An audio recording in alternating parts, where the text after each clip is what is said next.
Hi friends, ఇప్పుడు నేను చూపిస్తున్న గులాబ్ జామున్ చాలామంది ట్రై చేస్తారు. కానీ జామున్ హార్డ్గా అవుతాయి, లేదా లోపలికి షుగర్ సిరప్ వెళ్ళదు.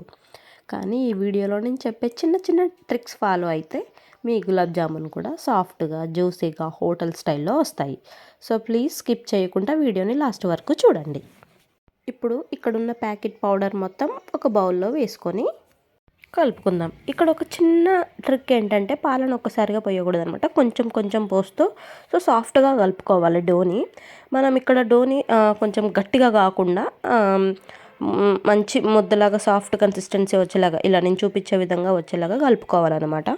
సో మీకు కొంచెం డో కొంచెం డ్రై అనిపిస్తే ఇలా గీ కానీ ఆయిల్ కానీ యాడ్ చేసుకొని ఒక 5 మినిట్స్ పక్కన పెట్టుకుంటే డో సాఫ్ట్గా వస్తుందన్నమాట. సో జామున్స్ కూడా క్రాక్స్ రాకుండా ఉంటాయి, లోపల నుంచి సాఫ్ట్గా ఉంటాయి, మళ్ళీ ఫ్రై చేసేటప్పుడు పగిలిపోకుండా ఉంటాయి. సో ఇక్కడ నేను షుగర్ సిరప్ కోసం 2 glasses of sugar and 2 glasses of water తీసుకుంటున్నాను. తీసుకొని స్టవ్ పైన పెట్టుకొని నేను నెమ్మదిగా కలుపుతూ ఉన్నాను. మనము షుగర్ అనేది టోటల్గా మెల్ట్ అయిన తర్వాతనే నెక్స్ట్ స్టెప్ చూసుకోవాలన్నమాట. ఎందుకంటే అలాగే స్టవ్ పైన పెడితే షుగర్ అనేది మాడిపోతుంది. తర్వాత ఒక చిన్న రోల్ తీసుకొని నేను ఒక 2 నుంచి 3 యాలకులు తీసుకొని, ఇది మరీ పౌడర్లా కాకుండా కచ్చా పచ్చగా నేను దంచేసుకుంటున్నాను అనమాట. నేను ఇక్కడ షుగర్ సిరప్ని వడగట్టుకుంటున్నాను. ఒకవేళ అందులో డస్ట్ కానీ ఇంకా సంథింగ్ ఏమైనా పార్టికల్స్ ఉంటే పోతాయి. అందుకే నేను సిరప్ని ఒకసారిగా ఇలా వడగట్టేసుకుంటున్నాను. ఇలా చేయడం వల్ల షుగర్ సిరప్ క్లియర్గా ఉంటుంది, మరియు కూడా బాగుంటాయి. ఇక్కడ సిరప్ని నేను మళ్ళీ స్టవ్ పైన పెట్టుకొని కొంచెం సేపు బాయిల్ చేసుకొని నేను ఇందాక దంచుకున్న యాలకుల పౌడర్ నేను యాడ్ చేసేసుకున్నాను. తర్వాత నేను ఫస్ట్ మిక్స్ చేసుకున్నాను కదా పౌడర్ని, గులాబ్ జామ్ డోని. సో అది ఇప్పుడు చిన్న చిన్న బాల్స్గా చేసుకుంటున్నాను. ఇక్కడ చిన్న టిప్ ఏంటంటే బాల్స్ చిన్నగా చేయడం వల్ల ఫ్రై అయ్యేటప్పుడు ఈవెన్గా బాయిల్ అవుతాయి అన్నమాట. లోపలికి షుగర్ సిరప్ బాగా వెళ్తుంది.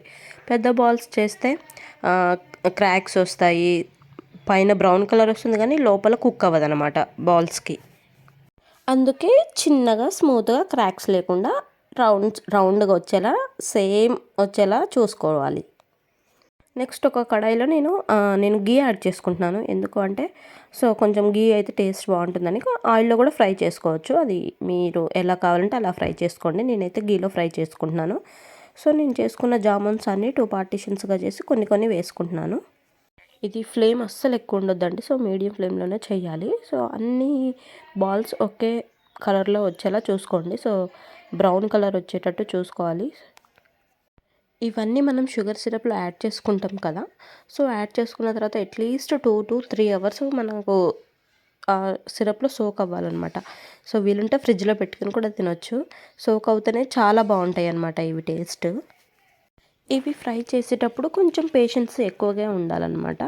సో మీడియం ఫ్లేమ్లో అన్నీ ఒకే కలర్ వచ్చేలాగా మనం ఫ్రై చేసుకోవాలి కాబట్టి, సో మేము ఫ్రై చేసుకున్నవన్నీ ఫస్ట్ ఏవైతే వేసినామో కొంచెం బ్రౌన్ కలర్ ఎక్కువ కనిపించినాయి అవి తీసేసుకుంటూ మిగతావి స్లోగా తీసుకుంటున్నాం అనమాట. అన్నీ ఒకేసారి తీస్తే కొన్ని కుక్ అయ్యాయి, కొన్ని అవ్వలేదు కాబట్టి.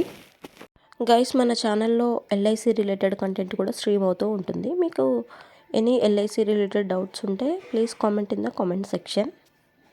సో మేము సెకండ్ పార్టీషన్స్ కూడా అన్నీ ఇందులో వేసేసుకున్నాము. అన్నీ చూసారా, అన్నీ ఒకే కలర్లో వచ్చేంత వరకు ఫ్రై చేసుకొని మేము ఒక ప్లేట్లో అన్నీ సర్వ్ చేసుకుంటున్నాము అనమాట. చూసారా, చాలా బాగున్నాయి చూడడానికి కలర్ఫుల్గా. సో ఇవి ఎక్కువ బ్రౌన్ కాకుండా గోల్డెన్ బ్రౌన్లో వచ్చాయి. ఇవన్నీ తీసి ఒక 2 మినిట్స్ రెస్ట్ ఇచ్చాక మేము షుగర్ సిరప్లో యాడ్ చేసాము. సో చూసారా, లుక్స్ ఎమ్మీ.